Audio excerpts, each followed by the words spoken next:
రిషబ్ పంత్ అలాగే ధోనిల మధ్య ఒక రకంగా చెప్పాలి అంటే గురు శిష్యుల బంధం అనే చెప్పాలి. ఎందుకంటే రిషబ్ పంత్ ఎంఎస్ ధోనితో పాటుగా రోహిత్ శర్మ అంటే చాలా ఇష్టం. వీళ్ళిద్దరూ కూడా రిషబ్ పంత్ కెరియర్ పైకి రావడానికి చాలా ఉపయోగపడ్డారు.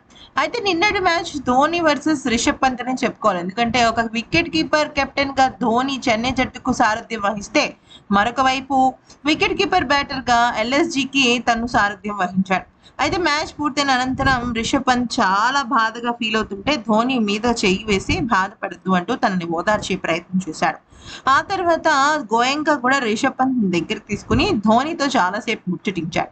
ఇక ఆ తర్వాత ధోని రిషబ్ పంత్ దగ్గరికి వెళ్ళి తన అవార్డుని అయితే రిషబ్ పంత్కి ఇవ్వడం జరిగింది. అయితే ఇక రిషబ్ పంత్ మాత్రం నాకు వద్దు అంటూ అక్కడ కాసేపు గారాబంగా మాట్లాడాడు. కానీ ధోని మాత్రం రిషబ్ పంత్ విషయంలో చాలా అంటే చాలా ఒక చిన్న తమ్ముని ఎలా అయితే ట్రీట్ చేస్తామో అలాగే ట్రీట్ చేశాడు.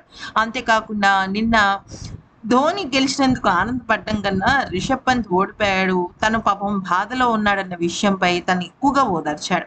ఇదే బహుశా గురు శిష్యుల సంబంధం అంటేనేమో అనిపిస్తూ ఉంటుంది. ఈ వీడియో నచ్చితే లైక్, షేర్ అండ్ సబ్స్క్రైబ్.